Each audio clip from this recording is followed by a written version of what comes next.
and that's not good for anyone. Hello, we're live. Hello, Speaking YouTube. Hello, Speaking of YouTube not and Alpha being- Geek Radio. Speaking of not being good for anything. For the Geek IO episode 109 pre-show, which is not the Periscope pre-show that I just put up on the YouTube side, but it's a different pre-show. It's the pre-show, but the one before was the pre-show to the pre-show. Exactly. It's not the Periscope pre-show, TM copyright 2015 Geek IO Media Network. TM. What was I doing?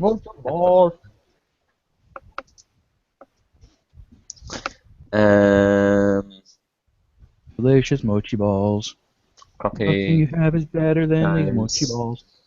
Munchy balls. Bang the doodle. Edit. Woo! I got a robo CJ, do you Dale there for have a it- second. I'm gonna need that one. Do you have enough voice samples of Dale to like make your Make own a Dale? whole show? Yeah. He doesn't. Hold on. Technically, he doesn't need me to come over in January. He can just carry a boombox over and just, blast me running through this. Exactly. Exactly. That's how it works. That's what I'm gonna do with Rachel. I'm just gonna strap an MP3 player to her back with speakers on her shoulders. Really, really out of context conversation. Just waiting. I'm just gonna strap an MP3 player on the back of my wife, and I'm have it gonna run take around. all these, Great. and I haven't done one of these in a while, especially not during a pre-show. A Dale bomb. Hey, guess what Dale time it bomb. is? Dale bomb time! Look me silly. I like a wet package. The 1990s, right? Time to get some balls. Like a few bits and boobs. Alright, I'm gonna say something with my face like this, like facing testicles. Facing testicles. Alright. My throat hurts because trainees in the outlet. Intermission time. Time for that. Put that cookie down now! Bang the doodle. Following program contains scenes and language of a frank and explicit. As big as it is, What? Did you just type in Dale and it just went through I have a everything? folder. We gotta get to the break and fuck. I don't know. I'm not suffering from a smelly bladder, so I do apologize that the fact that I do have my grumpy pants on today, though. How did the straight man smell vaginas wrong? I have the attention span of a monkey. I want that in my ear holes right now. Kind of left a bad taste in my mouth. Do you want to check your equipment real quick, CJ? Yes, CJ. I am checking it. Yes.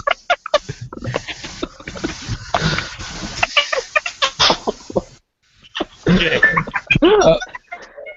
CJ. Previously on Geek.io. Yeah.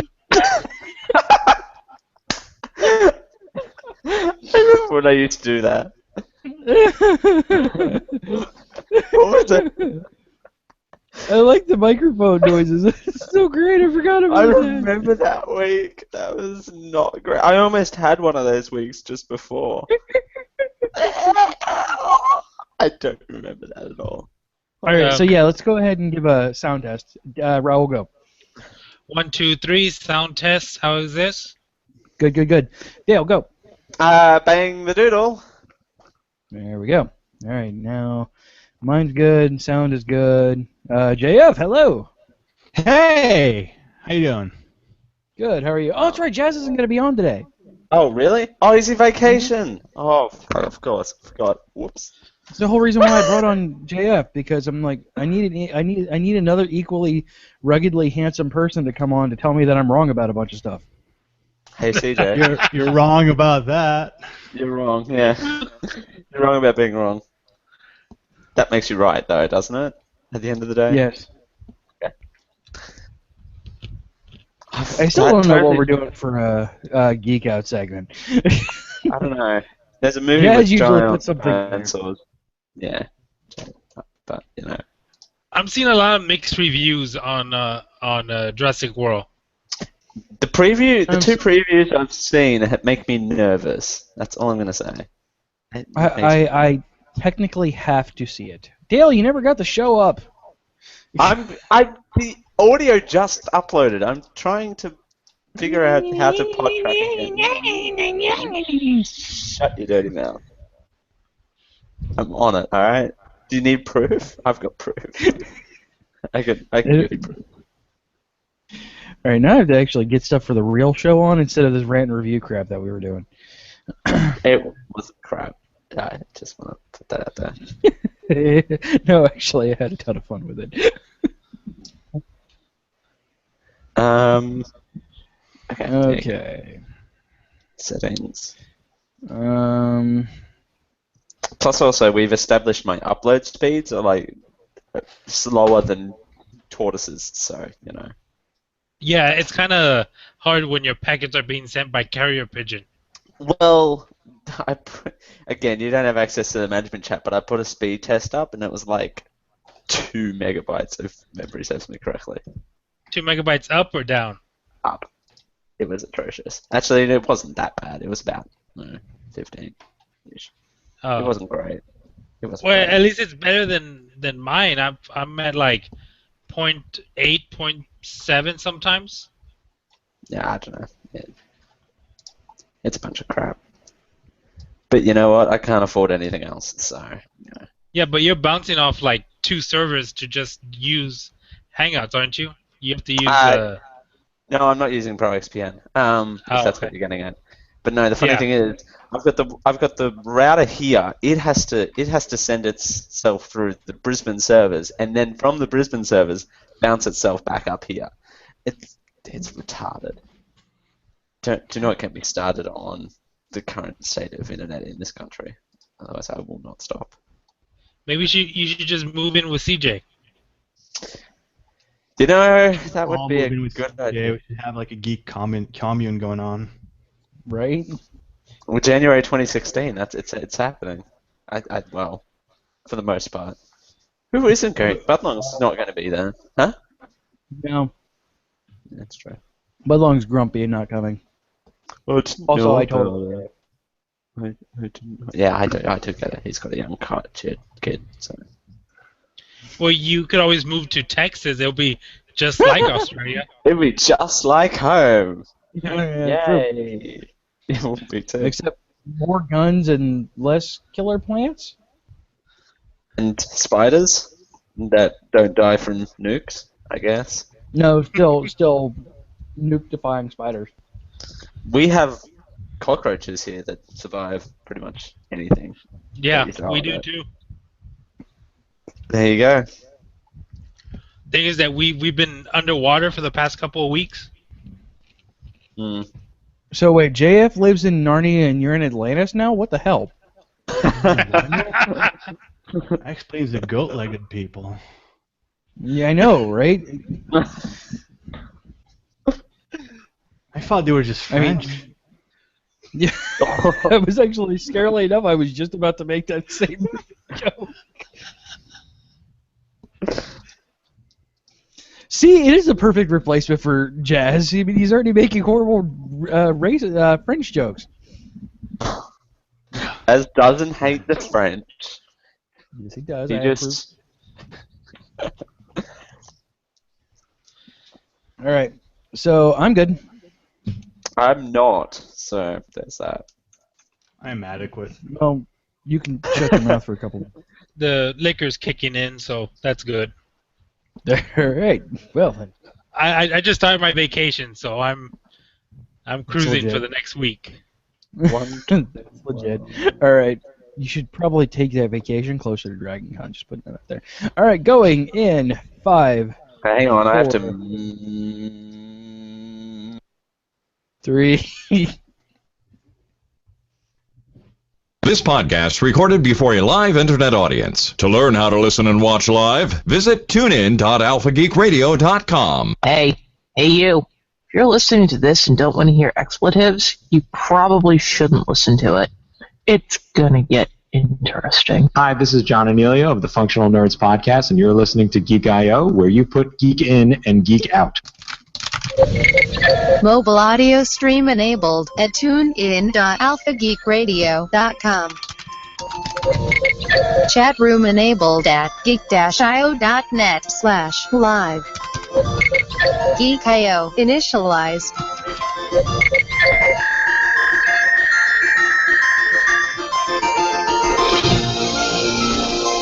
We're geeking out across the globe, so tuck in and hold on to your butts. It's time for the Geek I.O. show. Geek I.O. Put geek in and geek out.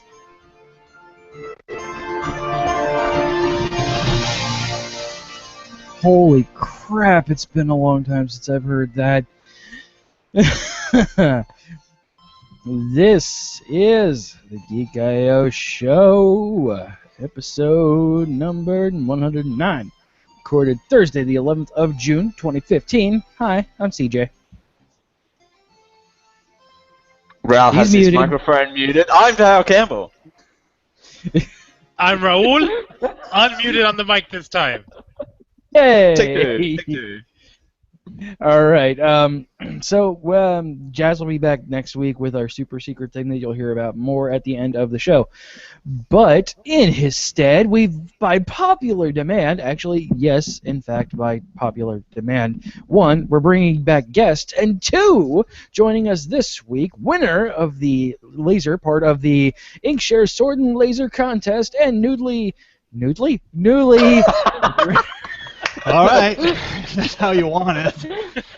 I mean, I knew You you did could say it was an explicit tag. See, that's how I ended up on the show, was nudely... Yeah. Nudely proud. Yeah. Republished author of The Life Engineered and host of The Overcast, JF Dubeau. Hey, CJ. Other Hi, people, how are which you? I think is the first time I meet. Yes. No, Dale was here last time you were on. Raul's a new host because Bud Long's like, man, I'm gonna go do this other thing that I'm getting paid for, and I'm not gonna come on your show anymore. And I'm like, Wiley siren call you. I remember. I don't remember Raul. I do remember you. Other person whose name escapes me. The person without the thing.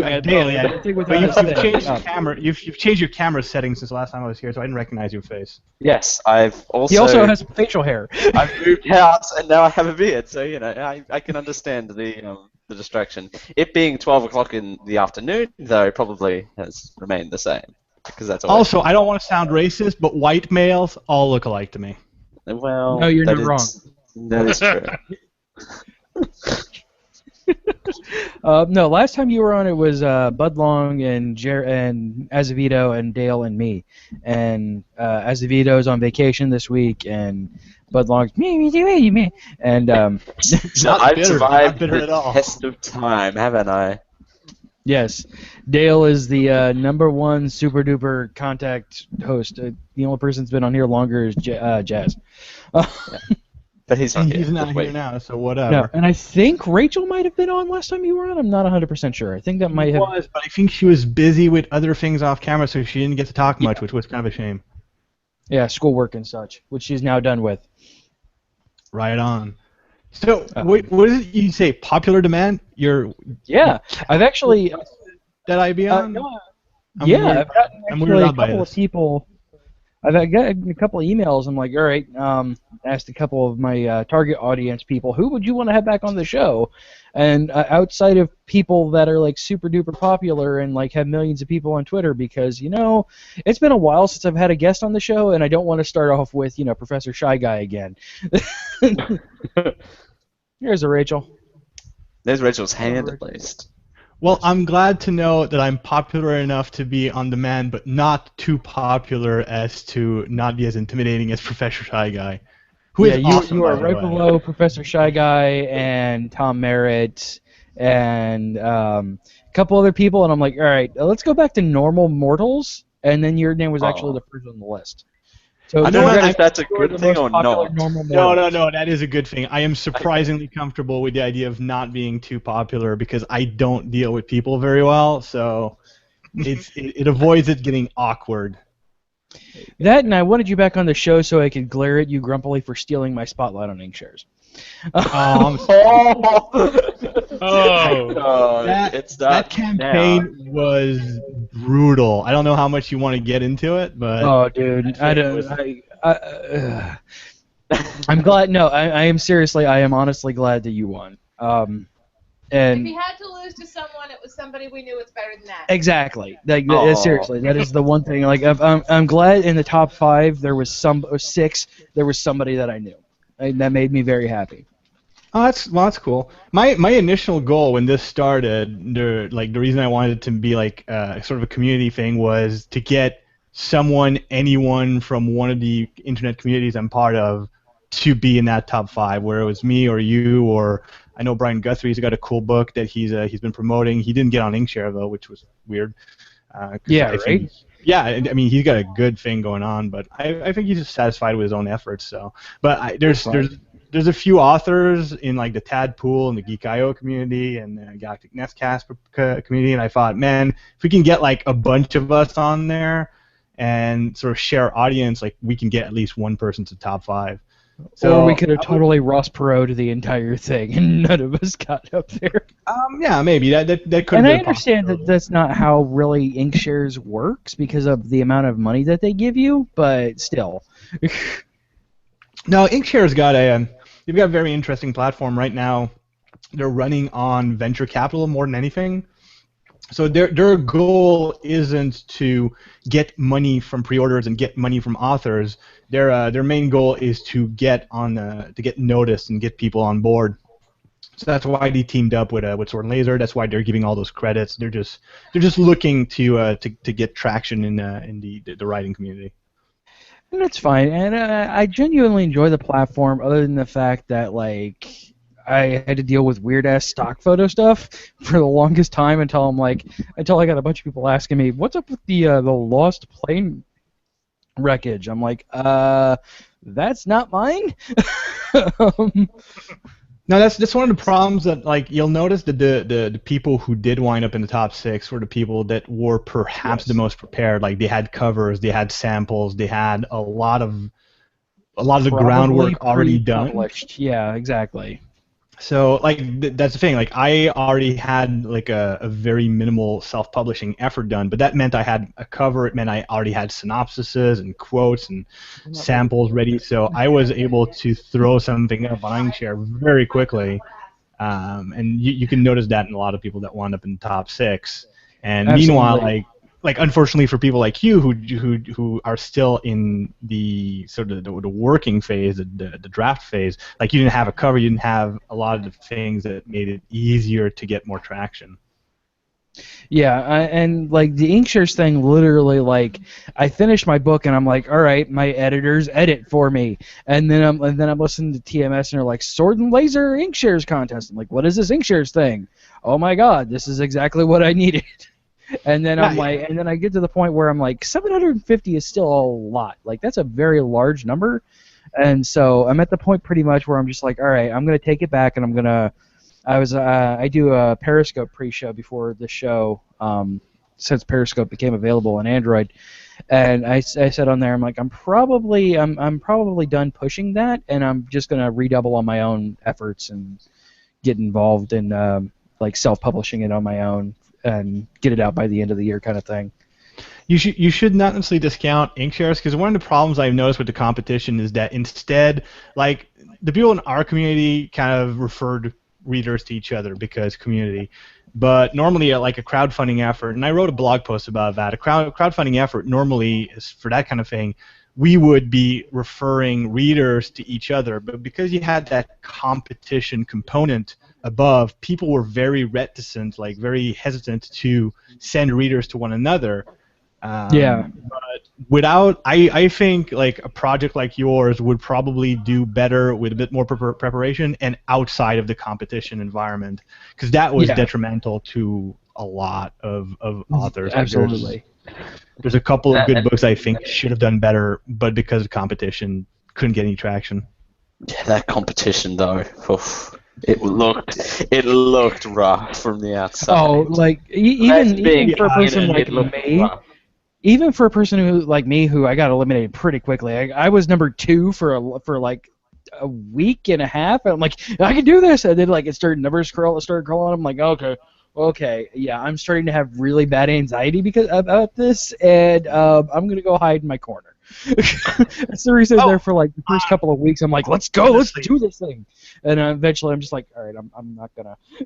It was honestly, one of the most harrowing, most nerve-wracking experiences of my life. It was absolutely terrible for the longest time, and up to the very wire, up to the very last few moments. I stayed up until 4 in the morning chatting with another one of the authors, the guy who's working on Lost Generation. He also made the top 5, but he made, before we even know there would be a top 6, he made top 5 like by the skin of his teeth. So he was very nervous, and we were chatting the whole time, and just seeing the numbers move back and forth was just a nerve-wracking experience. I enjoyed some parts of it. I know I learned a lot, and I'm glad I did it. But man, not knowing that I had a chance of doing it, like I'm not sure I would repeat the experience at all. Yeah, I genuinely I liked the groundswell that was about it, and I'm like, I had to get kind of talked down from the edge by Daryl, my editor. He's like, dude, you've sold 30-something books. That's a big freaking deal for other people. And I'm like, I know, but I need 750. But back Shut up, up. like let me put it to you in an even more awesome perspective. You didn't sell 30 books. You sold 30 books you sold 30 promises of a book. Like, yeah, this is true. No one can. Your book's not. Like, I'm lucky because my book's pretty finished, and I've got a bit of like momentum already. And like the idea of re-editing it, making a second edition, make it better is super appealing. But being able to sell on just the promise of a book is a huge deal. And that's why I've been telling like there's a couple of other guys that didn't make the top 5, but they made the top 10. They were like, and they have like maybe like I don't know. 170 books pre-sold, and it's the same thing. It's like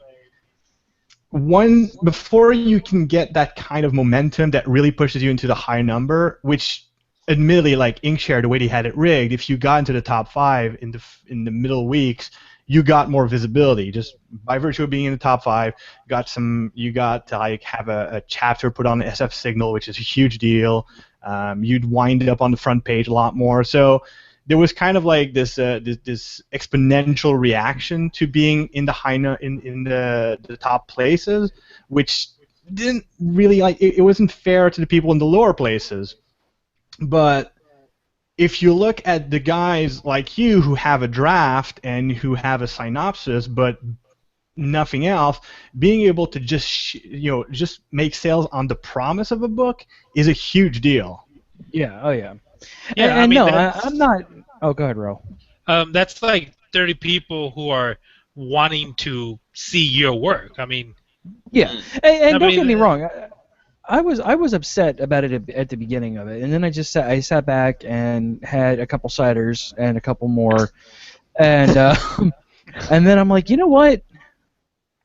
I was still in that for like a week and a half, and I finished my book. I just have to freaking get it edited, and I'm like, wait, I'm still technically an author, so that's still technically something off my bucket list. And I was okay with that. Oh, absolutely. Yeah, no, that's the mentality to have, and there's, like I said, there's nothing stopping you from going back to Inkshare. Oh, and yeah. Here's the nice thing is, okay, let's say you get to the end of the campaign, you don't make your goal, and you decide to go back. You still have that list of emails of people who backed you a first time and will back you a second time. Yeah. Oh yeah. And that's exactly what I'm gonna do. I'm gonna go back through. I'm gonna get the edit get down. I'm actually gonna get to a point. I'm gonna hire somebody to draw a cover for me, and gonna go back and actually give it an earnest effort that is fully ready and actually has some momentum behind it. Other than literally the day after I have my book to my editor, I'm like, here's a thing. Here's the thing that's cool, though, is that you don't need, whatever cover you do doesn't need to be your final cover forever and ever. It's a cover. Basically, what you're doing is, it's not even a cover. It's like an advertisement specifically for your Inkshare campaign. So whatever you think is going to be attractive for the campaign is all you need to do. Because once you get to the other side and you do fund, they hand over your God, they make you work. That's one of the things that's by the way. This is not a vanity press. Can I swear? I can swear. No, awesome. you can swear. Yeah, they're not fucking around. Ever since I quote unquote won this, I've been an Inkshare employee. Like this week wasn't bad. The first week was just here's a questionnaire and here's a form and here's something that you need to fill out for marketing, and they're really, really fucking tough questions. So, and one of them is just about like cover design, and they're going to design a cover for you, and they're going to do something. And judging from the questions that they ask, like they're not screwing around. Like they want to create a cover that really tells the story of your book, and they have some professionals backing you up there. So you don't need to like hire a top-end super mega designer, an illustrator, and pay like $1,000 to get a final product out for your cover, because that's part of the package that you get when you sign with Inkshare. Yeah, I know some authors, and I'm sure if I go up to one of them and be like, hey, can you draw me something for a book? Just something. Doesn't need to be perfect, but like here's $25. Can I get something? There's two things to remember for that one, for Inkshare. You got to remember that no one's going to see that graphic any bigger than the thumbnails that you've seen on Inkshare. Yeah. So it needs to look good on that scale. And one of my favorite covers for the campaign was Asteroid Made of Dragon, was a beautiful cover. Like obviously that's a professional made thing, but it didn't have too much detail that you didn't see how cool the illustration was in the thumbnail format. Yeah. And you need to have your title on there, like large. Oh yeah. But apart from that, like you don't need to have this be a finished product. It just needs to be appealing as a thumbnail. Yeah, exactly. And I mean, I have a friend of mine who I did the Comic Alliance with for a while, Alexander Scholl, who drew this awesome thing just for my freaking phone for free. And yeah, I've seen that drawing actually. She didn't she do that for Jay Hammond C's artist roundtable on his podcast? Or yeah, she used it for that? Yeah, she used it for that, and but basically, she's like, as long as I could put my stuff at the bottom of it, like you could have it for free. I'm like, okay. No, see, there you go. Awesome. That's exactly a badass dragon on my phone. But that's the thing, like that's exactly the kind of resource you want to bring in for that, because you'll be able to have something that's cool, attractive, that won't cost you a fortune. It'll get you the visibility that you need, and then afterwards, once you've funded, then it gets taken over by Inkshare. Right now, what I'm trying to do with Inkshare is I know this artist called Eric Bellil, who's just absolutely fantastic. He works for Paizo and for Wizard of the Coast. He's done a bunch of Magic cards, and I want to get him to do my cover. So I'm trying to have Inkshare hire him, and well, we'll see how that goes. Because it would be a great relationship to have. But then from that point on, like looking back to your project, you can get, since if your friend's like a professional illustrator, she might be able to get that gig and be actually paid for it and be able to put some more time into it and profit. Oh yeah, yeah, absolutely. Yes, profit. So do either of you guys have any questions for JF or myself and my losing of a contest? Well, since we're pretty much at the point where we're doing a Geek Out segment anyway, might as well go ahead and call this the Geek Out segment and then do a break before we get into the what we're playing with segment. Right. Which is fine. It kind of rolled. I'm going to try and not get into like much spoilers, but I don't read a lot, but I read this one, and I really enjoyed the way, well, without getting to spoilers, it's going to be how they achieved nirvana with the personalities. Oh, you're talking about my book. Sorry, I thought you were talking about CJ's. No, one person has read my book other than me. Well, I don't know that. Like, everyone's read it, of course. Yeah, that's like the most intimidating thing I've heard today. You're welcome. That is one thing, CJ. You're gonna love this. There's one thing between the moment where you say, "Oh man, I hope people read my book," and then realizing, "Oh shit, people are reading my book." And oh crap! It is not the same feeling. Yeah, no, I you know what about the Nirvana thing? That's something I kind of stumbled onto while I was writing the book. I had the concept of the personalities going through cycles like that to sort of distill proper personalities for the artificial intelligences, and then at some point I kind of realized, wait, I'm using a lot of religion, and this sounds very religious. Life cycles. Someone does that. Who is it? And they kind of hit me like, oh yeah, Buddhism and Nirvana. And Buddhists. Yeah. Buddhists. So yeah, the whole incarnation kind of deal. Yeah, exactly. I wish I could say no. That's how I planned it. No, I stumbled ass backward into the idea. But it works, so yay. And we were talking actually before you got on the call that I had read your book when you first got it up on Amazon and such like that, and I'm like, I actually genuinely enjoyed your book. I'm not a huge I kind of what we discussed when I was on the Sci-Fi Geek show was our Sci-Fi Geeks Club. Sorry, was I'm telling Dave, you're gonna be in trouble. Sorry, Dave. I'm not he's not much of the sword kind of person. I'm not too big on the laser. There's a reason why I'm more of a Star Wars person than a Star Trek person. I like fantasy. Science fiction is a hit and miss on me, and one of your book is actually very enjoyable to me. So. Oh, thank you. I appreciate that. I'm always a bit surprised by the kind of demographics the book is hitting. Here's the thing that's really weird. You know who my biggest demographic is? The people that seem to enjoy the book the most, and the most people that enjoy it? Women in their 30s, mostly parents. Mothers in their 30s love my stupid robot book. That's not surprising to me.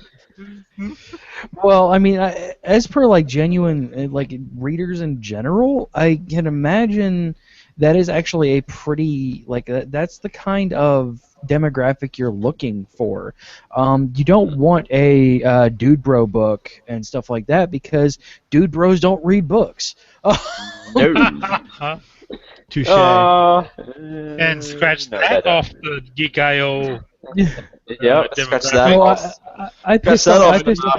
You're just alienating half your audience. There's a bunch of guys at the gym going, "Well, fuck you, CJ." Oh, fuck you! Listen to this podcast. Fuck you, bro. Fuck you, bro. Do you even lift, bro? Bro. Yeah, just gyms across North America. There's bros throwing down their iPods while they were listening to Geek.io, really pissed at you right now. Yeah, seriously. So I think I hope you know I've read 2 books last year, and one of them wasn't a picture book, dude, bro. Because jocks are really the demographic that Geeko is targeting. But anyway, I digress. Yeah, exactly. No, I pissed off the dude bros when I was during my E3 coverage in 2011 when I flat out said fuck the dude bro games. That's right. I remember that. That's a callback. Look at that. Oh, I'm in an E3 mood, so I'm looking through the old E3 stuff. I'm like, dude, I just seriously completely called out dude bros everywhere. But seriously, mothers in around their 30s, I mean, they read more because they're smarter and have better multitasking ability than everybody else. In their downtime. Sorry, go on. The thing is, I should point out, I am not displeased at realizing that's who my audience seem to be. Actually, these are people that are fun to have conversation with. I'd have a hard time discussing robots and future philosophy with a dude bro. Meanwhile, having people educated people who have very varied life experiences are a lot more fun to talk about sci-fi to than your average jock. So no, I'm happy for the demographic. I was just kind of surprised. I didn't know what I expected, but not that. Yeah. Are you saying that jocks are not intelligent? Is that's what I just heard? Is that what's okay? So I'd make sure. No, they're not unintelligent. don't read. I mean, that's the entire point. And, I mean, on an audiobook level, you might get more dude bros doing audiobooks because, I mean, you'll have the person like me who, when I was going to the gym before my knee blew out, like, I liked listening to audiobooks. I can lose myself in another world instead of watching the dude bro across the gym flexing his muscles in a freaking mirror. I could get lost in another world that way. And that made it a lot better. One of the things I've discovered, like in the past few years, like I had to start working out because I need to lose weight because my legs are garbage. But one of the things I've noticed, like first of all, there's a lot of guys who go to the gym and look dude bro-ish who are ex-fat nerds like me, and they do read. And there's, because of the whole like superhero revival, there's a lot of people that would qualify as dude bros that are into superheroes and they are into sci-fi, and they might dress like uneducated morons, but they are not necessarily like that. So I'm literally talking about the people trying to be in the powerlifting competition in the mirror, flexing their muscles. I don't have any problem with the people, down there doing, weights and stuff like that. Good, more power to them. Like seriously. But I'm talking about the literal musclehead in the mirror going. Are you talking about the ones that are trying to like relive their past? Like, oh yeah, I was the quarterback back in '95, and exactly. I was like the best. That dude. But the scary thing is, I live in the area where lots of former professional wrestlers live, so that might actually be a dude that was in the WWF. Yeah, including Hulk Hogan. I've learned recently that Hulk Hogan was pretty close to me. Like in the closet. Yeah, he's in that rumor. On the side of wrestling news, you heard about Cody Rhodes, right? Yeah, Dusty Rhodes died today. It's sad, dude. It's seriously sad. The American Dream died today. I learned that from following Joey Image on Twitter. I'm so distant from the wrestling world, but I'm curious because so many people. There seems to be some kind of revival, non-ironic revival of it. So that's cool. Yeah, a lot of that might be due to Ben Landis, like shining a light back on professional wrestling with his Wrestling Isn't Wrestling thing that he did a couple of months ago. So that might help, because I mean Ben Landis actually is surprisingly a big deal. Yeah, and he's like he put a big spotlight on wrestling.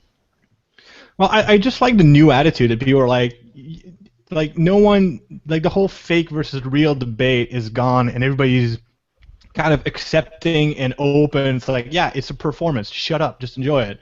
And I like that earnest, honest opinion of it. Just take it for what it is. Wrestling isn't wrestling. You watch wrestling for the soap opera. You watch wrestling for, the spectacle. You don't watch wrestling to say, oh, these people are actually, hurting each other. That guy is an undead, muscle-bound Undertaker. Definitely, he was raised by a necromancer. Obviously, this is true. No, it's a mix of theater and athleticism. It's perfect. And his soul is actually in that urn. If you remember that. Of sorts. Yeah, I mean, you do have to be in really good condition to be able to perform like that, but and sometimes they do really get hurt. My wife Rachel knows Mick Foley, Mankind, and Dude Love, and all the other things that he's done, and like he legitimately almost killed himself in a match that he did. He had to get taken off to the hospital because he got thrown off of a steel cage into a table that was a little bit more reinforced than they thought it was. They actually thought he was dead, wasn't it? Like when he passed through. He passed out for a while. Like he was out for like 2 or 3 minutes, and then like the Undertaker got down and checked on him. Like from an interview that he did, the Undertaker got down and checked on him. And it's like, are you alright? Do you need me to call this off? Like I can take you to the hospital. And Mick Foley, being the sportsman that he is, of course, is like, no, I'm back into it now. Let's finish this. Like if you go back and watch that Hell in a Cell match, you'll see them talking to each other for a while. well, talking to each other. Undertaker's like doing his Undertaker thing and like trying to show off and like talking crap and stuff like that. But yeah, they were talking to each other. I don't know how we got into wrestling. I don't know how we got into wrestling. I know. Jock Boys, right? That's how we always the get way to any weird it goes. Yeah, I don't question a lot of. A book, Jock Boys, wrestling. I see the connection. Oh yeah, because I said I live in Florida where a bunch of wrestlers live. So that's how we got here. I went from book to demographics to dude bros to wrestlers to the Undertaker. The scary thing is, I actually I lived Macho Man Randy Savage lived right around the corner from me, and I talked to him 2 days before he wrapped his car around a tree. And did you give him driving tips? I'm not going to. Thanks for that low blow. You don't realize how low of a blow that is, JF, but that's an extremely low blow to me. I'm French Canadian. But I also met Owen Hart 2 weeks before his accident that ended his life, and I'm like, I told a friend of mine that, and he's like, who's a big wrestling fan, he goes, you're not allowed to meet John Cena ever. I was gonna say, you're not allowed. You're not talking to wrestlers anymore. That's the reason why when Joey Image was in Lakeland one day, I'm like, I'm not gonna go out there. I like Joey a lot.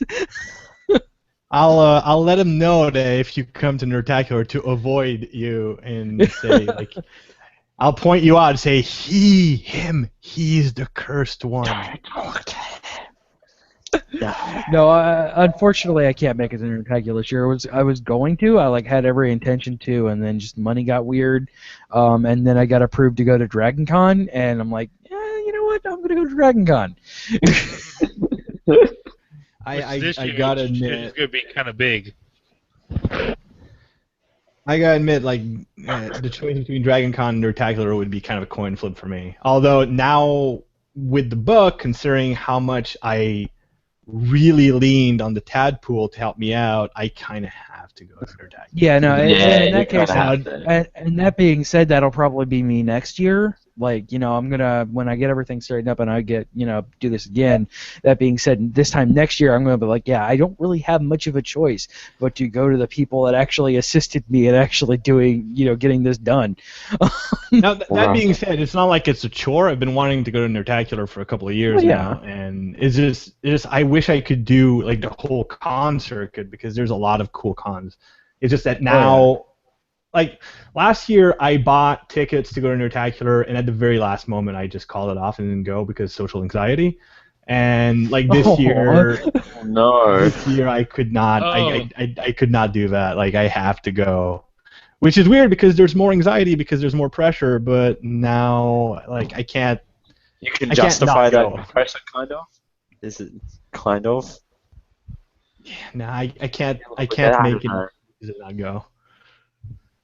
I only don't go because Well, you're $70 million to go there. And also, you're on the front line defending humanity against giant spiders and snakes the sizes of buses and whatever. And plants that paralyze you if you brush against them. I gotta find someone to cover my shifts for 2 weeks while I go over to America in January. So that's a start. Gotta figure that one out. Yeah, here's your rifle. If it moves, kill it. But what if it's not mean? It's an animal in Australia. It's mean. Just shoot it with fire. Shoot it with fire. Yep.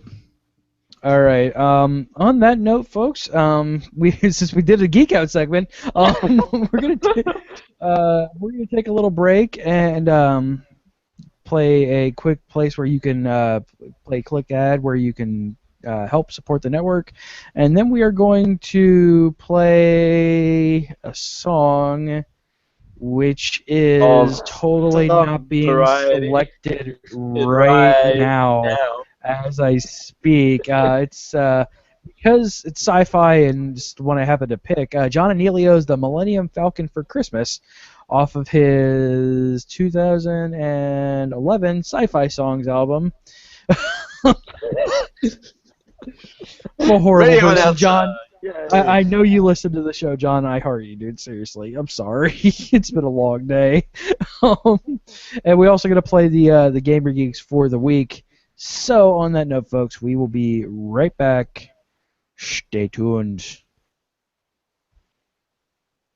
Hey you! Yes, you, fine listener of this program. You can help us become more than what we already are. I know, it's a revolution. Hold on to your butts, because I'm about to give you a URL address that could change our lives. Not really, but it would help us out tremendously if you went over to geek-io.net/support, so we could do a lot more than what we're actually doing now. That website actually has a lot of links on it where you can help us out monthly through Patreon at our Patreon site at patreon.com/geekio, or you can help us out once off by supporting those who support us. But then you can become the ones who support us, who support you, who support us. It's supportception. To continue this supportception, it's in your hands. Go to geek-io.net/support to keep this ever-long cycle of support up. Thank you. Welcome, this is Raul for Geek.io's Gamer Geeks with the top stories for the week of June 8th, 2015. With games like Super Mario Land 3D, Pokemon X and Y, Mario Kart, and Super Smash Bros. Brawl for the Nintendo 3DS, it is no wonder that the Nintendo 3DS has sold 15 million units in the United States, becoming Nintendo's 8th console to reach that mark. The Witcher 3 Wild Hunt having been downloaded over 1 million times, over half of which has come through Good Old Games distribution platform GOG Galaxy. Steam has launched its annual summer sale with great deals on almost the entire catalog, with deals ranging from 25 to 80% off, with flash sales every 12 hours, along with Steam trading cards, as well as teaming up with your friends to defeat the Steam Monsters game. To unlock more deals, check out steampower.com with more details. Look forward to all the big announcements next week at E3, starting with Bethesda on Sunday, which is sure to have more information on the upcoming title Fallout 4, Microsoft and Sony's briefing on Monday, and Nintendo's digital event on Tuesday. Thank you for listening to Geek.io's Gamer Geeks, and check out geek-io.net where you put geek in and you geek out.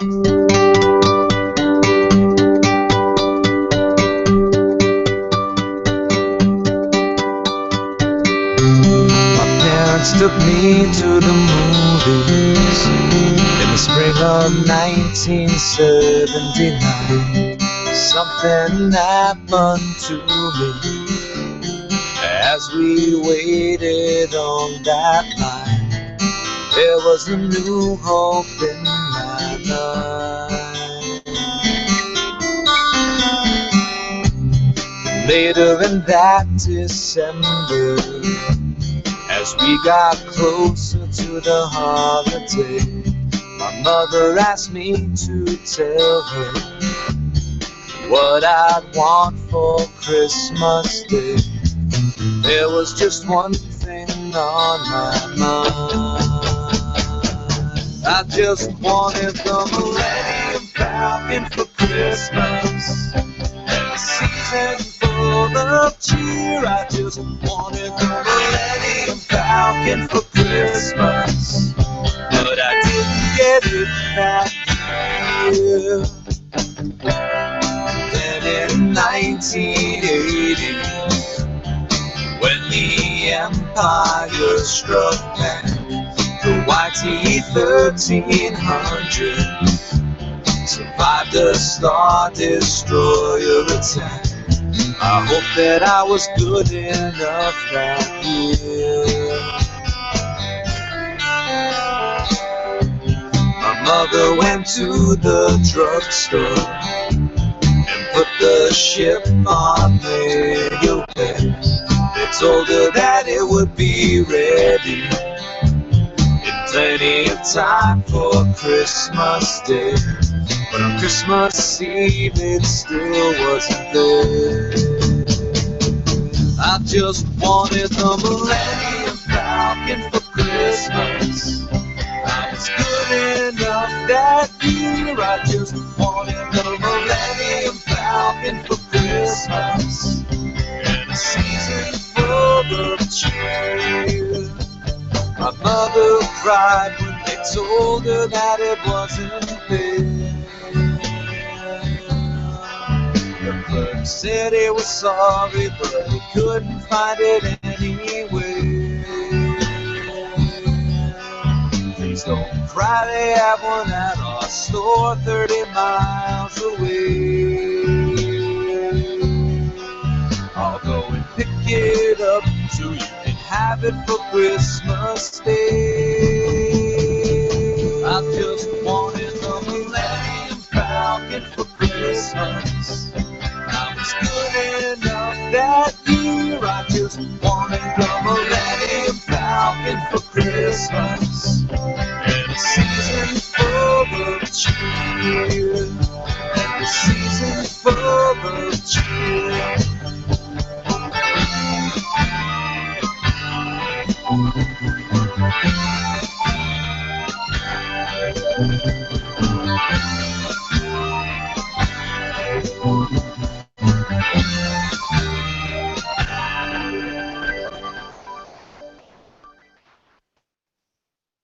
And that was John and Elio's Millennium Falcon for Christmas, a jaunty Christmas tune for July 11th.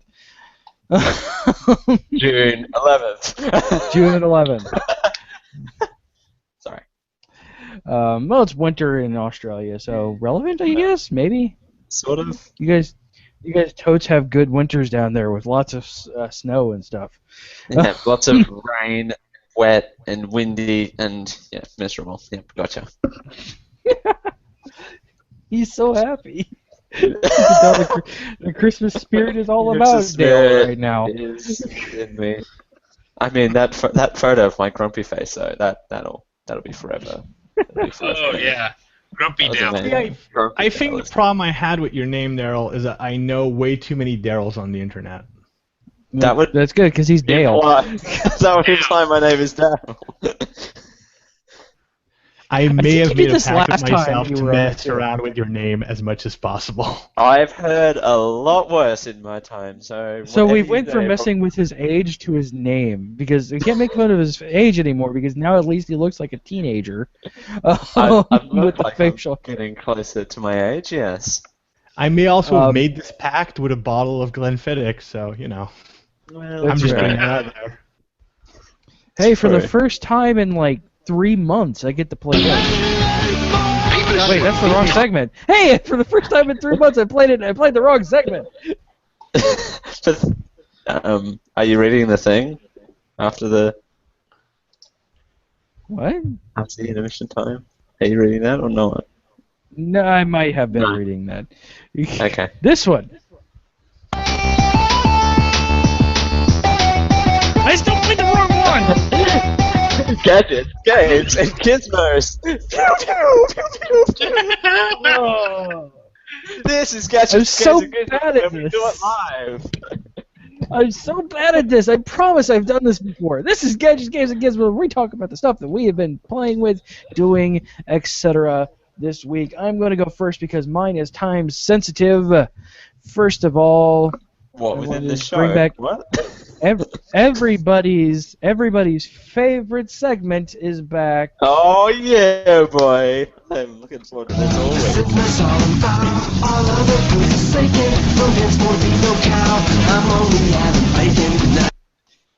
That's right. CJ Rachel gets me tries weird bacon stuff to play. CJ tries bacon. Rachel gets me weird bacon stuff to try on the show, and I try it, regardless if it's good or not. This time around, it is Kettle brand potato chips, maple bacon. This is my favorite segment. All right, good. I'm gonna spoil it for you. They're good. Oh wow, that smells really good. Spoiler warning, jeez. This does play the bomb. Yeah, yes. Okay. You want us to keep doing the show while you keep eating those, CJ? 'Cause no, this is the point. We have to wait for CJ to consume the whole bag before we continue. Holy crap! I'm confused if that's good or not. You eat them and go, holy crap! Thanks for coming back, guys. We'll see you next week. Bye. Alright, bye. I got this. Oh my god. That's really good. Unmute me, you bastard. CJ, do you need like a couple minutes to yourself? What do you mean? Oh unmute wow. You? What do you? What? Oh, I heard a dink, and I'm like, All right. No. Those are really good. Those are really insanely good. All right. I can't eat any more of those. Okay, so other stuff that I've been up to. I'm not going to go into what I've been doing for like the last 3 months since we've actually done this segment. But in the last week, I've actually started. I've started and finished watching a anime on Netflix called Knights of Sidonia. I started watching it because I'm like, there's a Netflix exclusive link, or there's a Netflix exclusive logo on there. What? It's one of these Netflix. They have the everywhere outside of Japan exclusive rights for it, and there's a reason why they attached their name to it, because this is one of the best giant robot anime I have watched in a long time. They've come to the point. Anime has come to the point where they have a core group of about 40 people that are actually good voice actors. So you have you have the Johnny Young Bosches, you have the Liam O'Briens, you have the Laura Baileys, you have the Scott McNeils, two of which I'm going to be interviewing tomorrow. That's freaking amazing to me. So you have those kind of people that do all of these roles, but that's because they're really good. They're the Brad Pitts of anime voiceovers. And I am a sucker for anything with Johnny Young Bosch in it. For those who don't know, former Black Ranger, also plays Ichigo Kurisaki on Bleach. He's the lead character in Knights of Sidonia. This show goes weirdly well from the hand-drawn anime when they're on the space station to when they go out into space, it's fully CG, and you can only really tell the difference when there's like a lot of movement on screen. And they do a really good job of letting you explore the vastness and emptiness of space. You're not dealing with like space highways and crap like that. Yeah, there's a episode or two that really explores that whole loneliness in space. Yep. Oh yeah, there's 2 episodes right in the middle of the season that's just like you feel so open that they do such a good job with writing it. They pull you into that feeling of just absolute vastness and loneliness, and I am going to die out here. It is so good, and I also the second season is coming out next month, so I'm like, oh, okay, that's cool. I don't have to wait. So yeah, check it's if we have it on Netflix Canada. It's so good if you do. I live in Australia, so our Netflix is quite limited too. So if you don't, proxpn.com. You can go to proxpn.com and use Geek20 at checkout for 20% off.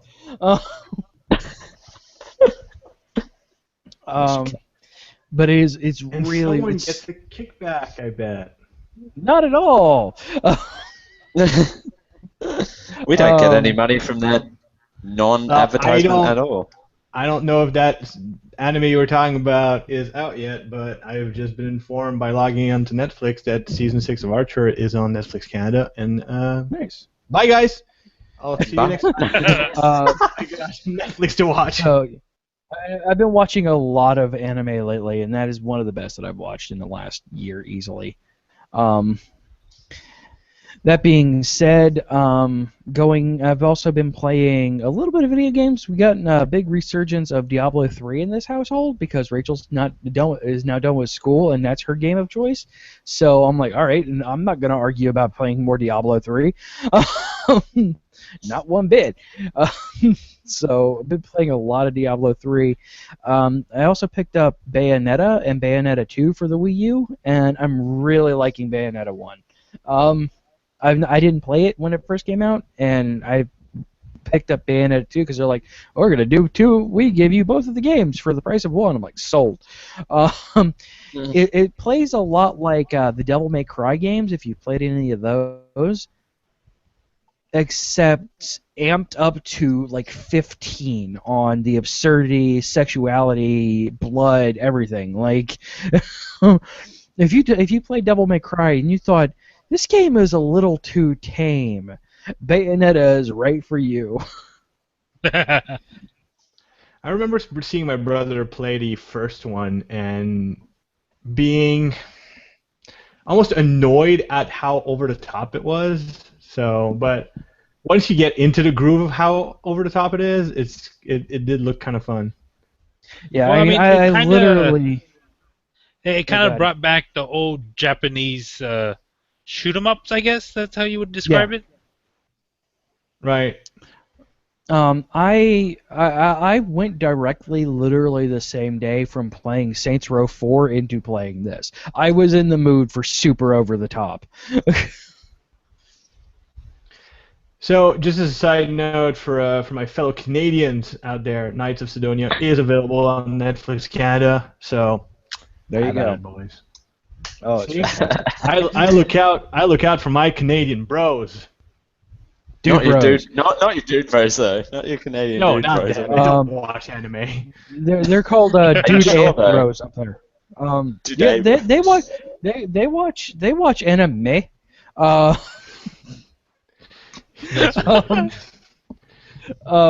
also been playing your Canadian cliches. I've been also playing a lot of D&D lately, of like 4 different types of styles. I've been playing I'm running a 4th edition game right now. I'm playing a Pathfinder game. I'm playing a online Pathfinder game, which is different than regular Pathfinder, and I'm also may or may not be doing a lot of research into D&D 5th edition. For no reason. No reason. Yeah, absolutely no reason why I bought 2 Dungeons and Dragons 5th edition books. Well, you're a fan of them. You're a fan absolutely. Of the D&D series. You just want to tell me. Just mute me when you want to end this conversation. All right. Yeah. More on that here in a little bit. Also tomorrow, going to MetroCon, which is the biggest anime convention here in Tampa Bay, and it is a big freaking deal. And I got press passes, and we're going to be covering it as press throughout the day. We're going to be doing periscopes of interviews and panels and just general con stuff. So make sure you follow us over on Geek.io show on Twitter and Periscope. And there's going to be lots and lots of content up tomorrow. So check that out, including interviews with Laura Bailey, Scott McNeil, and this little guy that you video game players may or may not know, named Nolan North. Yeah.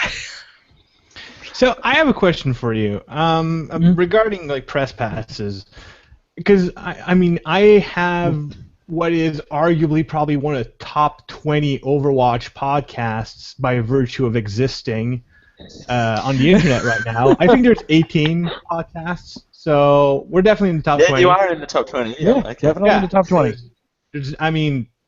Yay us. It was a struggle, but we made it.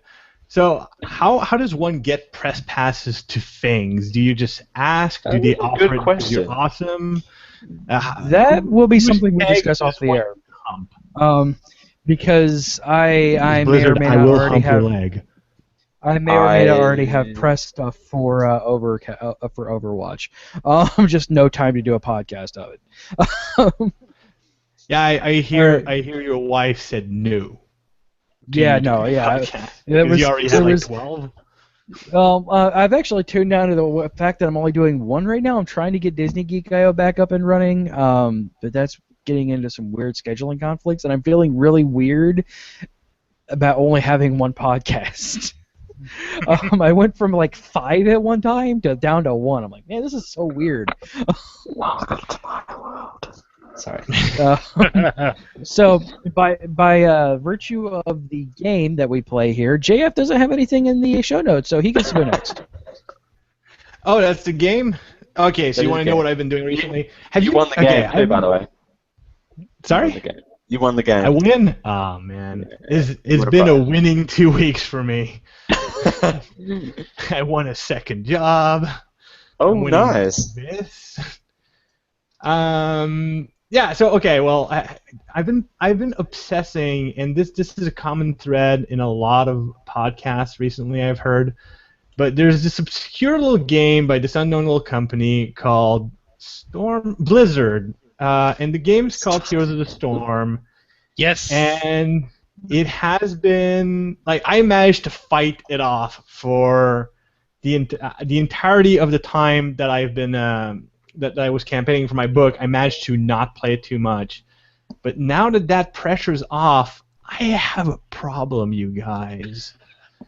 Oh no! One of those, Tell us your problem. intervention type. This is a safe space. You're safe here. There's no judging in this There's space. no judging in this space. I love your sense There of is humor, bacon Judas. chips though that I'm envious of.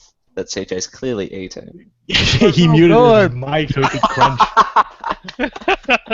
I do the same thing at Cards Against Humanity every Saturday. So I've been playing in the past maybe 2 or 3 weeks a lot of Heroes of Storm. Actually, the past 2 weeks since the whole campaign went offline, and it's a lot of fun, you guys. I tried to play Dota 2 and I played some League of Legends and I thought, this is not for me. But the whole Heroes of Storm, first of all, it's been a source of a lot of speculation for Overwatch. There's a lot of how do you do the versus, how do you handle background information that I think they could easily recycle for Overwatch. But at the same time, it's really fun. So if you haven't tried it, I would do that because that's what's been consuming my time right now. So it's not, you don't really have an excuse. You don't need a Blizzard. You don't need to have another Blizzard game. You just go in and install it. Just download Battle.net and. Yeah, absolutely. And what's fun is that they have a hero rotation, which I think is brilliant. I don't know what other company they stole that from, but essentially every week they have a handful of heroes, random heroes that you can play. So nothing's stopping you from being able to play just every hero. You just don't get to choose which ones unless you buy them. So what I'm doing right now is just going through the entire rotation. I'm going to try to play as many of them, and when there's one that I really, really want to play, I'll purchase that one. I'll be able to purchase it with gold instead of money. I'll probably start dropping some actual money, just to make myself feel better. But anybody that's really cheap and an asshole gamer can totally not play that, pay any money and play and have fun. Seriously, support the game, guys. Aside from that, I've started reading a little book called Rise. I've only read a couple of pages. It's from a guy called Brian Guthrie. Since I've started doing the whole self-publishing thing, I sort of decided, hey, I should, for each mainstream book I read, I should read at least one self-published book, or at least one.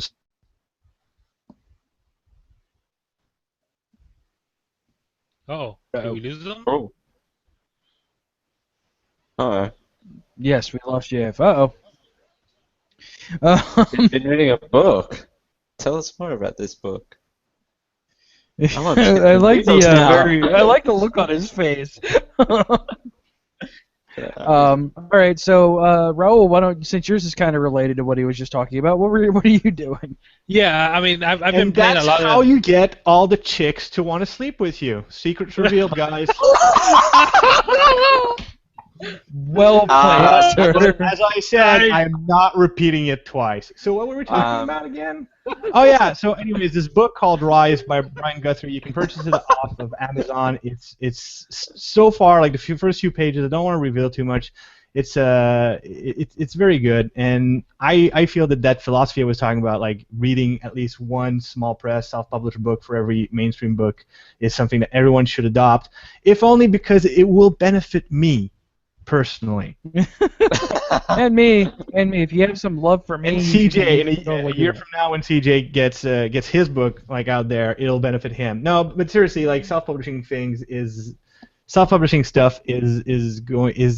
that's going to increase. You're going to see a lot more really talented self-publishers coming out. Oh no. Uh-oh. God, I mean, on that note, you already have a. Oh wait, what? You have a lot of self-publishers. You have a lot of big-name self-publishers out there right now. Andrew Main from Don't Trust Him fame. He, up until this last book, all of his books were self-published, and they're all amazing. You also have Tom Merritt's books, which are self-published. Which just goes to prove it's like you don't need the huge publisher to push your book. I mean, if you have a great story to tell, people will pass that message along. Like CJ, 30 people can turn into 60 people.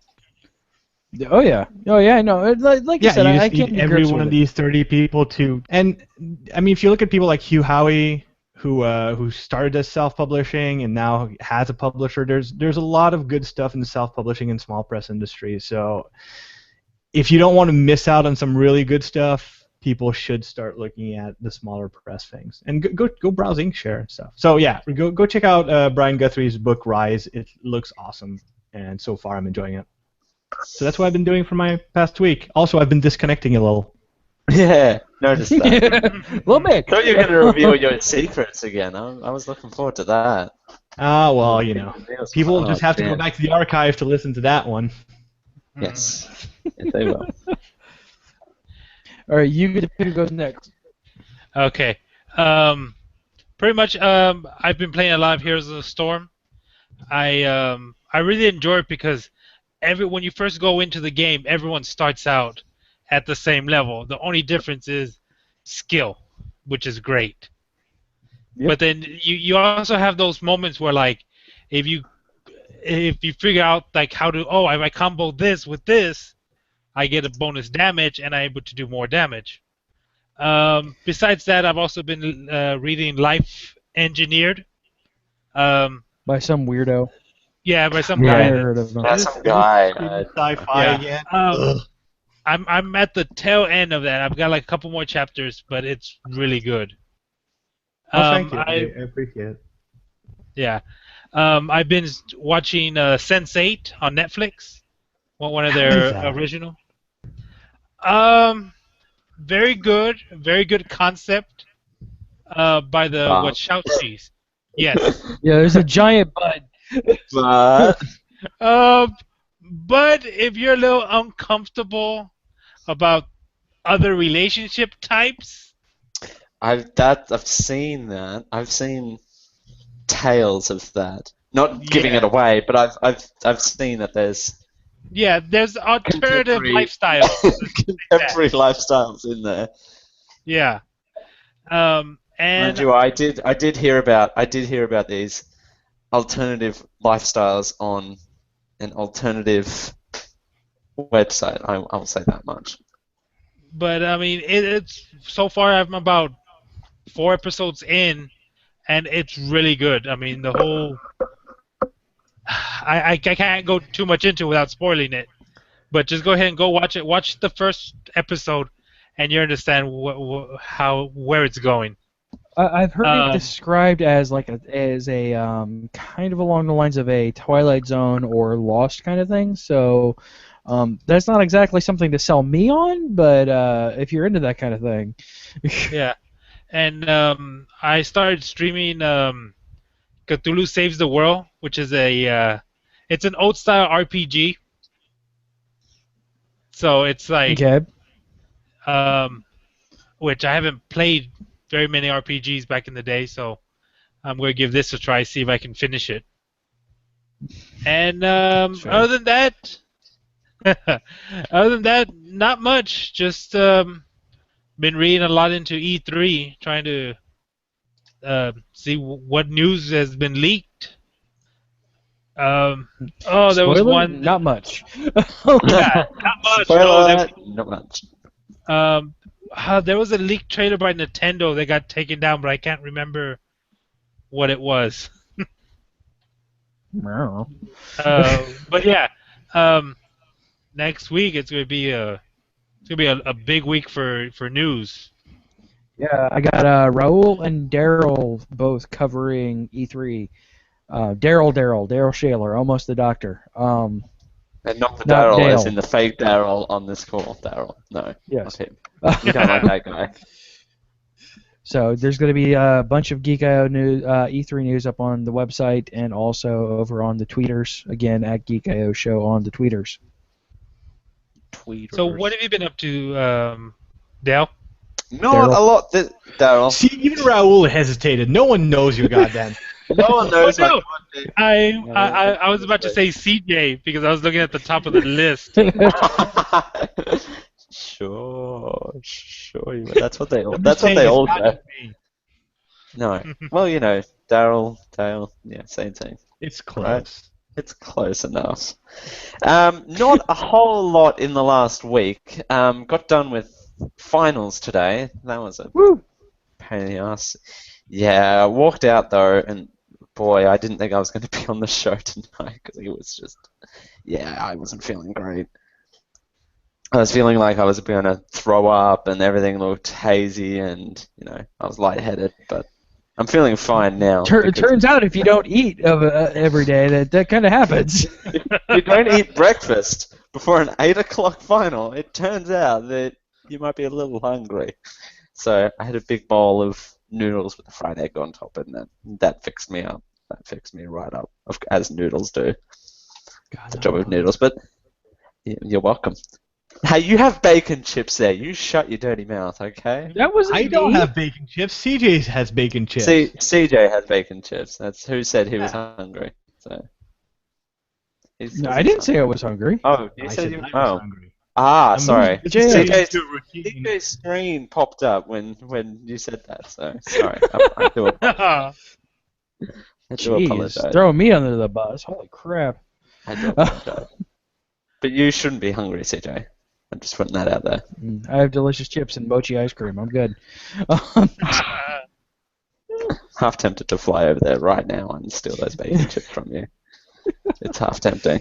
I do apologize. But in terms of what I've been doing over the rant and review break, I have a new unit. Because I haven't minded Whoa! As in a new information. a new apartment. I moved out of home, so to speak. Oh, I thought you were going all reverse Warshawski on us, but okay. Well, it's possible. Don't rule that out. Noted. No, okay. Don't rule that out. But no, moved out of home, moved into my new apartment. His name was wonderful. Caitlin last week. It was call me Daryl. But now he's called Bruce. He's Australian. And strangely enough, last week he was a black American dude from like Kentucky, and now he's a black girl from Kentucky, and now surgery's a lovely thing. Michael Jackson did the same thing, to be honest, though. I mean, seriously. But anyway, been watching a few things on Netflix here and there throughout the final season because that drains up all of my time. Binge watched the entire season of Unbreakable Kimmy Schmidt. Good. It's so good. It is a slow. It is really. Yeah, but it builds up though. It is a slow build up. Yeah, this is not a 3-episode and out kind of thing. Like I started laughing around episode 5, and then never stopped. So good. Oh yeah, dude. Oh my god. Wong or whatever. What was his name? The Chinese Wang. Wang. Dong. Well, really, it can be either one, right? If it's a comedy show and they have an Asian. Someone put that as the show title. Wang or Dong, same thing. Oh, good. We have it in Canada too. I'm just like filling up my. It's a Netflix original, so. Yeah, that one. Yeah, that one's a straight up Netflix, like produced by Netflix. It's from pretty much the same group and writers and everything that did 30 Rock. So if you liked the comedy styles of 30 Rock, which I didn't, I've never seen 30 Rock. I did not like it, and then that's the reason why I was so surprised that I liked this as much as I do. Well, wasn't the Unbreakable Kimmy, wasn't that supposed to be on NBC or CBS? Yeah. It was on NBC. It was supposed to be on NBC. Like I said, 30 Rock, they pretty much had their soul sold to NBC for a while, but stuff happened, and that ended quickly. Also, they wanted to write a completely different story than what NBC was willing to let them have on the show, on the network. Plus, that opening theme to that show, though, it is one of the best themes of modern time. Auto-tune, though. Auto-tune the news, it's brilliant. Yeah, and plus Kimmy is, and I quote from Jazz. Hold on, I want to get this exact quote from Jazz. Hold on, one moment. 2 seconds. 2 seconds. 2 seconds. 2 Hold seconds. on. Hold on. Darren is Ellie intermission. Here it is. Ellie Kemper is a strange combination of adorable and wanting to be your little sister and smoking freaking hot. Wow. Which is exactly true. At one moment you go, "Oh, she's so adorable," and the other moment you're like, Well, yeah, I'm gonna need some time alone. I have that opinion, but I can see how others may. That birthday dress, have though, that dude. feeling, yes. I know that birthday dress was quite. Even those who have alternative lifestyles would like that. Thanks, Raul. God. Now CJ's gonna use that term on me all the time. Thanks for that. It could be worse. Yeah, there are worse things. There are a lot worse things. What else? I needed some background noise the other day, so you know what? I went to Netflix, right? As I do, as I want to do. And I looked. I just need something that doesn't require my attention at all. That I know what it is. Went to the kids section. Now don't ask. Don't judge me. This is a person who binged watched the entire run of Arthur. No. Hey, I have friends who are they're fine people. They are people, yes. There is no question about that. But anyway, I started watching Pokemon Black and White, the series. Weird. I don't know why. I don't know how. But it just happened. I put it on. Whoa! Whoa! Something's buzzing. CJ, turn off your vibrator. No. Sorry. No. I didn't know Pokemon turned your vibrator on for you. I didn't know that. I don't know how that works. Pikachu!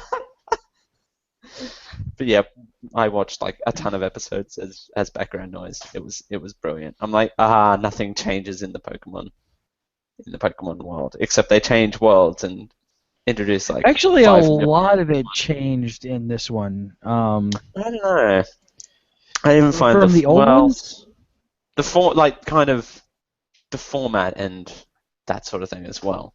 I found to be quite similar. The characters, of course, all change and. Like I said, 700 Pokemon get introduced. Yeah. Didn't they have like 2 runs of this show? Like one was black and one was white? No, what happened with that one is most of the time, alright, god damn it, it's sad that I know this. Now what they do is typically in each generation you'll have two seasons of it. One will be drastically different than the other. In this one, they don't call them Black and White. The other one is Black and White Rival Destinies. Typically, they'll have a secondary subtitle to them, and this one is Rival Destinies. But they have 2 different movies that are pretty much the same, Black and White. That basically are the same, just with a couple different Pokemon. Right. But you have kids, so you know you're allowed to know that. You're fine. Totally, that's absolutely the reason why I watch Pokemon. Should I really click on your link? Should I? They want to know why. They wanted to know why Pokemon turned on my vibrator. I'm not clicking that link. I'm sorry. Oh, you can't. It's all right. It's what you'd expect from CJ. Well, then this is true. That which for the audio listener is basically a sexy Pikachu costume, like you'd see on one of those really cheesy Halloween sites. Look up Jessica Nagiri, Ngiri. There's lots of she's an attractive young lady. Let her use Thunderbolt on me. You definitely will find one sexy Pikachu at an anime convention. Yes, I will try and interview her. Hopefully, to her tomorrow at MetroCon. Just remember, her eyes are up here. Yeah, CJ. Eyes up here. Considering my wife is going to be my cameraman tomorrow, I think I don't have much of a choice. One more reason to take my advice. Exactly. All right. So, this went from etiquette to survival, CJ. Right. All right. So on that note, let's go ahead and wrap this up. Then let's go ahead and wrap this show up. Before we head on out, I want to let you guys know again, twitter.com/geekio show, especially tomorrow with all the MetroCon stuff going on, and next week with all the E3 stuff going on. Twitter.com/geekio show is the place to be. Our site, which has every show and else you could possibly want, is over at geek-io.net. Our email is at geekioshow@gmail.com. You can always call us at 727-489-4335. That is 727-489-GEEK. Also, remember we record Thursdays at 10 p.m. Eastern over at geek-io.net/live. And if you are a mobile listener or are so inclined, you can go over to tunein.alphageekradio.com. JF, thank you so much for coming on again. I really appreciate it. Where in the world would you like to have people look at for you? Actually, I'm going to take the opportunity to plug something I never plug on any other show, especially recently. I'm going. No, well, it's you guys already know about this. I'm going to plug my my Overwatch podcast, The Overcast. It's basically, so far, since the game's not even in beta yet, we're doing a lot of analysis and opinions and just goofing around, talking about the game, comparing it to other games. It's fun? ? You can just look for The Overcast on iTunes, and you should be able to find us. It's the one with the little caricatures of Overwatch characters on it. And it's my co-host is Amy Frost, who is a lot more popular than I am on the internet anyways. And she talks more than I do anyways. Oh, yes. It was almost starring me, but I just could not do it. Yeah, that's true. I mean, but you had 5 podcasts at that time. Yes. So. Now, if it came to me now, I could probably get in on it, but yeah, back then I'm just like, man, no. I gotta be honest, CJ, it's so hard to schedule just me and Amy. Having a third person would have been impossible. Yeah. It's so difficult. We're just lucky that it's, scheduling works for this show. Yeah, right. Yeah, I can't imagine scheduling a show with like more than 2 people at this point. It's just crazy. And time zones. That's the reason why. That's the reason why Disney Geek.io hasn't came back. It's like, all right, Rachel and I are on it. That's cool, but then we have Leslie, who's in California, and that's incredibly difficult. Like going backwards in time is hard to schedule people for, because that like takes place right at like 7 o'clock her time, and people don't really want to do that around then because it's like dinner time for them. Wham, time zones. First world podcaster problems. So, anyways, that's my plug. Just look up for The Overcast. It's fun. Indeed. And we're the Good top show. 100 Overwatch podcast, so you know it's quality. It's a good show. I listened to it. You should too. Oh, cool. So you're the one. I'm the one. Oh. Actually, Hey, I'm going to start listening to this too. Yeah, as soon as we actually get content, it's probably gonna, like, right now it's interesting because we do get a couple of things, like Blizzard's been nice enough to release videos and cosplay information and all sorts of really cool little nuggets of info. But once we get an actual game, we're gonna be able to sink our teeth in there. It's gonna pick up. I'm thinking beta is going to be announced at BlizzCon. Probably. I'm confident of that. An alpha or a beta or something, right? Probably beta. They Most already said likely, that beta would be in fall, and that the timing. Most likely, it'll be along the lines of, "Hey, everybody here now has in your swag bag has an Overwatch beta key." Yeah, probably. Yeah, probably. It wouldn't be the first time they've done that. They did it with Hearthstone, and I believe Cataclysm. The last time they did that for WoW.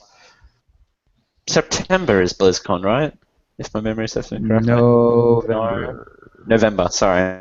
Gee, I should really know. Actually, beta might be already going by then. Well, we'll see. You know what? So far, the show's mostly me and Amy goofing off about whatever tidbits and crumbs of information we get, and we managed to analyze the shit out of it. So go have a listen. Yeah. It's like small screen spoiler show, but for Overwatch. Hey, Dale. Yes. Hey, CJ. What are we going on next week? Next week, we're going full-on geek. What? Next week starts our newest adventure into expanding our geek. Ew, that sounds gross. By expanding Next week, you we mean are like setting off our gorging it with blood? That expands our geek really quickly. No, Dungeons and Dragons. Will CJ kill everyone? Yes, that's the answer to that question. Will it be on purpose? Well, yes. yeah. Probably not. Probably not. Will Andy save everyone? I don't know. He is the Batman of the gays, after all, so you'll have to tune in. Next week, we'll be going over the basis of D&D 5th edition, including newbie questions and introducing the campaign. And CJ may be killing everyone. Possibly. Possibly killing everyone. The Summer Movie Smackdown Update.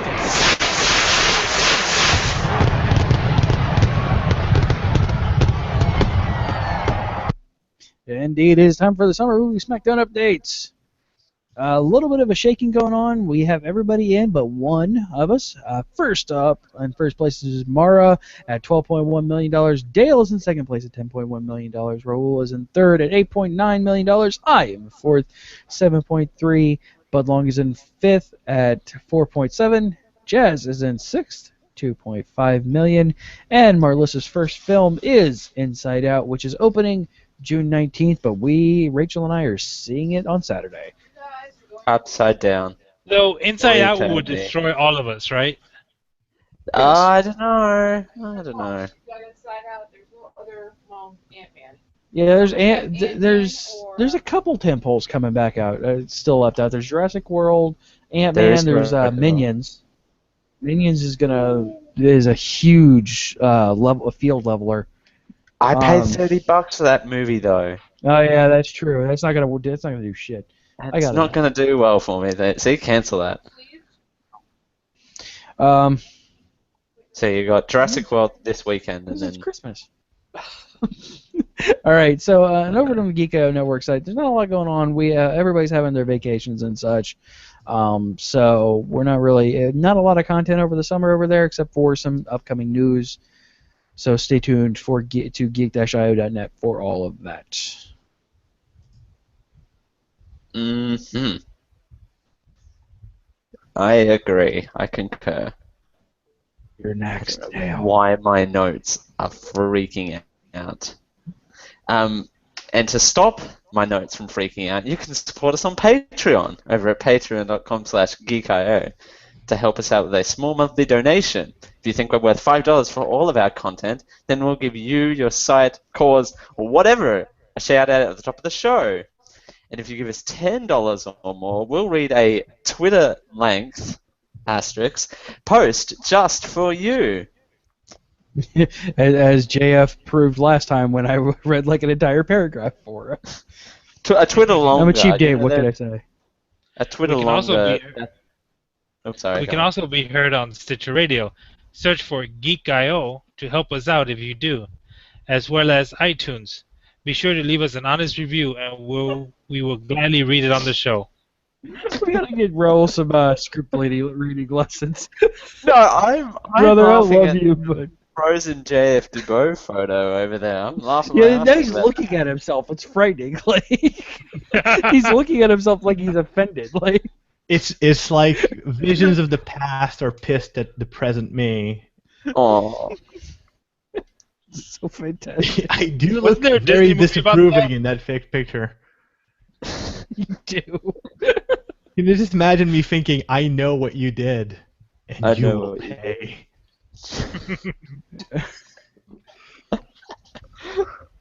Good God, it's too bad I don't have kids. I'd print that on all their books. Oh, Lord. Right. And show title candidates. for episode number 109, weird ass stock photos, reboot, Dude Bros Don't Read, JF Dubeau won a second job, Wang and Dong, the same thing. I don't know what you did, and you will pay. Bang the doodle. All right. So that is going to wrap it up for this episode of the Geek.io show. Anything else before we head on out of here? No.